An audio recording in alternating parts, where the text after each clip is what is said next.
بسم اللہ الرحمن الرحیم۔ رمضان المبارک کی طاق راتوں کا وظیفہ لے کر حاضر ہوا ہوں کہ رمضان المبارک کے آخری عشرے کے اندر ان طاق راتوں کے اندر جو اس ویڈیو کے اندر میں آپ کو بتاؤں گا، یعنی کہ 21ویں شب، 23ویں شب، 24ویں شب، 25ویں شب اور 26ویں شب اور 29ویں شب،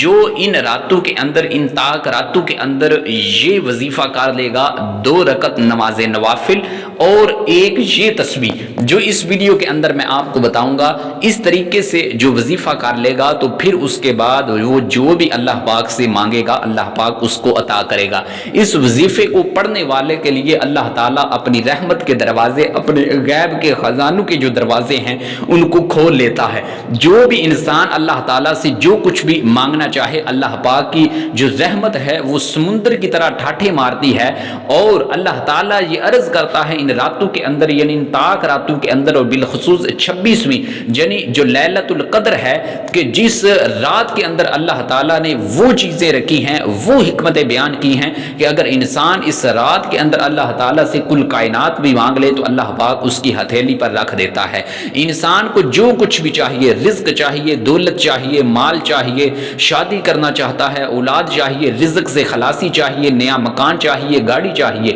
جو بھی اس نے خواہش اپنے دل میں رکھی ہوئی ہے وہ اللہ تعالیٰ سے پوری کروانا چاہتا ہے۔ تو میں یہ کہتا ہوں رمضان المبارک کے آخری عشرے کے اندر، ان طاق راتوں کے اندر، اور بالخصوص 26ویں رات یعنی کہ جسے ہم لیلۃ القدر، شب قدر کے نام سے جانا جاتا ہے، ان رات کے اندر، اس رات کے اندر یہ وظیفہ کر لے، 2 رکعت نماز نفل پڑھ لے، اور یہ ایک تسبیح کہ یہ وہ تسبیح ہے کہ اس تسبیح کے بارے میں آتا ہے کہ اس تسبیح کو پڑھنے والے کا اللہ تعالیٰ تمام صغیرہ گناہوں کو معاف کر دیتا ہے۔ اور اس تسبیح کو حضور علیہ السلام نے حضرت عائشہ رضی اللہ تعالی عنہا کو عطا کیا اور فرمایا کہ اس کو پڑھا کرو۔ تو وہ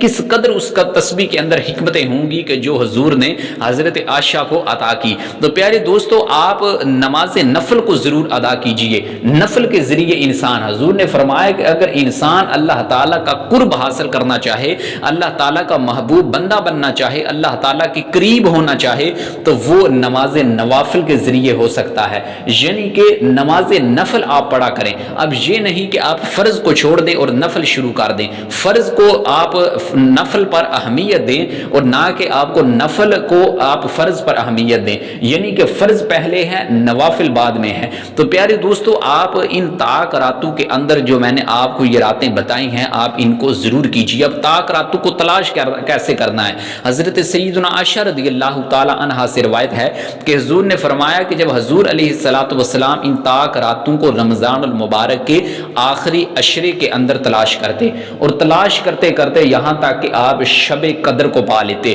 اور اکثر علماء کرام کا یہی اتفاق ہے کہ آپ شب قدر کو، یعنی 26ویں رات جو ہوتی ہے، صبح 27ویں کا روزہ ہوتا ہے، تو 26ویں جو رات ہوتی ہے تو اس رات کے اندر لیلۃ القدر یعنی شب قدر ہوتی ہے، اور اس رات کے اندر اللہ تعالیٰ سے مانگنے والا کبھی نا امید نہیں لوٹتا، کبھی مایوس ہو کر نہیں لوٹتا، کبھی بھی اللہ تعالیٰ اس کو جو بھی چیز عطا کرتا ہے اللہ تعالیٰ اس کو عطا ہی کرتا جاتا ہے۔ جو بھی انسان اللہ تعالیٰ سے اس رات کے اندر مانگتا ہے اللہ پاک اس کو عطا کرتا ہے۔ تو آپ ان راتوں کو غنیمت جان کر اس راتوں کے اندر، ان طاق راتوں کے اندر، اور بالخصوص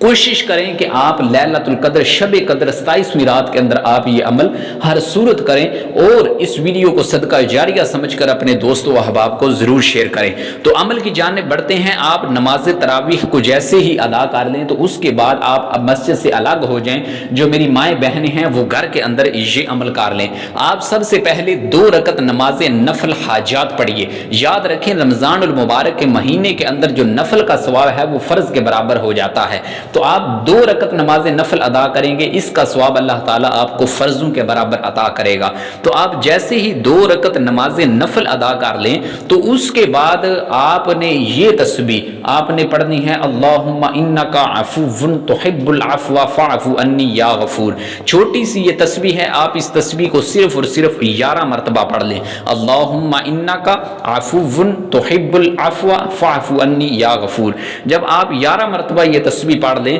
تو پھر اس کے بعد اپنے ہاتھوں کو اللہ تعالیٰ کے ہاں بلند کیجئے، اللہ تعالیٰ کی وحدانیت، اللہ تعالیٰ کی رحمت کو اپنے ذہن میں رکھ کر آپ جس کسی بھی حاجت کے لیے دعا مانگیں گے اللہ پاک اس دعا کو قبول ضرور فرمائے گا۔ تو آپ جیسے ہی ان رمضان المبارک کے آخری عشرے کو پائیں تو آپ اس وظیفے کو ہر صورت کیجئے، انشاءاللہ آپ جو بھی مانگیں گے اللہ پاک آپ کو نا امید مایوس ہو کر نہیں لٹائے گا اور آپ کو ہر وہ چیز دے گا جو آپ اللہ تعالیٰ سے مانگیں گے۔ تو اللہ پاک ہمیں آخری عشرے کے اندر خوب عبادت کرنے کی توفیق عطا فرمائے، آمین بجاہ النبی الامین صلی اللہ تعالیٰ علیہ وسلم۔